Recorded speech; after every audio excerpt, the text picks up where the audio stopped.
Le karma, c'est bonheur. Le karma, c'est souffrance. Alors le karma, ça va se situer au niveau de l'effet. Par exemple, je fais une méditation. Qu'est-ce qui va se passer? Je vais me sentir bien, je vais me sentir détendu. Eh bien, le résultat de ça, c'est un karma heureux lié à une attitude. En fonction de mon attitude, je vais récolter le fruit de mes actions. Alors les actions peuvent être conscientes ou inconscientes. Même quand on médite, on peut se dire waouh, super, c'est grâce à ma méditation. Et oui et non, c'est-à-dire que la méditation va vous amener une posture juste. Donc vous allez récolter du bien-être. Par contre, quand on fait l'expérience de la souffrance, des difficultés, du désagrément, eh bien là encore, c'est lié à notre attitude. Il suffit tout simplement de se poser la question, de savoir que représente cette émotion, qu'est-ce que c'est véritablement. Et dans le fond, eh bien, on se rend compte que les émotions perturbatrices que l'on vit sont liées à un défaut intérieur. Je sais pas que c'est mal ou quoi, mais c'est lié à un défaut auquel on peut remédier. Donc, apprendre à se diriger vers des attitudes constructives. Attitude juste, c'est gagnant-gagnant aussi bien pour moi que pour les autres. Et l'attitude juste, en fait, on ne peut pas savoir sur quoi ça va déboucher. Tout le monde est différent, donc on ne peut pas savoir. Moi, je peux pas savoir pour vous quelle attitude développer, mais par une réflexion introspective, quelle attitude je peux mettre en place pour que la situation s'améliore.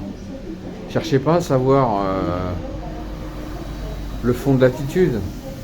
Ce qu'on cherche, c'est à développer cette sagesse, ce positionnement juste.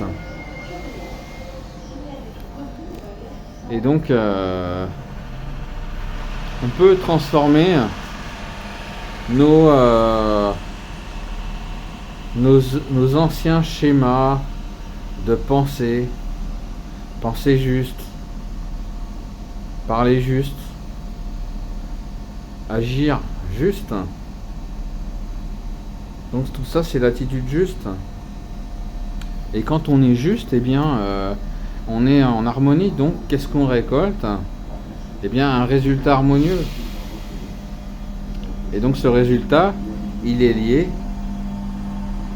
à notre attitude juste.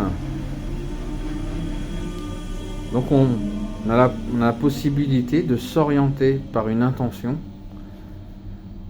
vers une attitude juste. Tout ce qu'on traverse, c'est à l'intérieur. Si on pose la question, qu'est-ce que c'est ce que je ressens? Cette émotion, qu'est-ce qu'elle veut dire véritablement? C'est que j'ai une peur, j'ai une colère vis-à-vis de la personne. Si on regarde bien profondément, on peut avoir une réponse directe, juste en se questionnant, de savoir tout simplement quelle est cette émotion. Et cette émotion, elle est toujours liée à un défaut intérieur.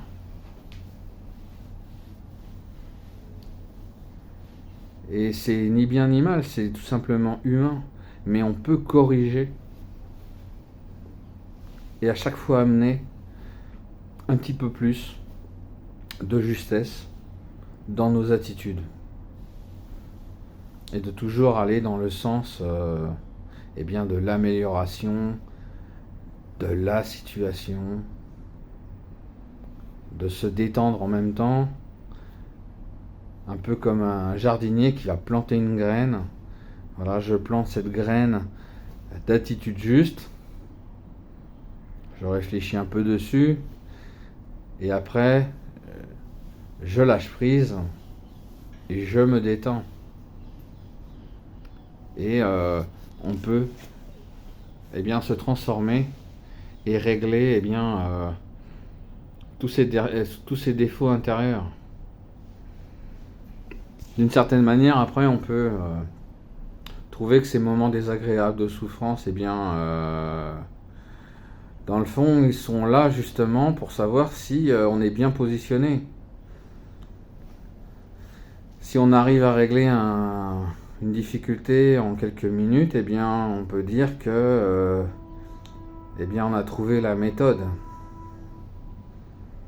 Et c'est justement, si on n'avait pas de difficulté, comment est-ce qu'on pourrait vérifier qu'on progresse? On pourrait se croire réalisé parce qu'on traverse aucune difficulté. Mais le jour où on a un truc, eh bien, on est complètement démuni. Donc, chaque fois qu'on a une difficulté, et bon Dieu qu'elles peuvent être nombreuses, mais bien on peut à chaque fois s'ajuster d'une manière juste et se libérer. Voilà. Allez, bon karma à vous.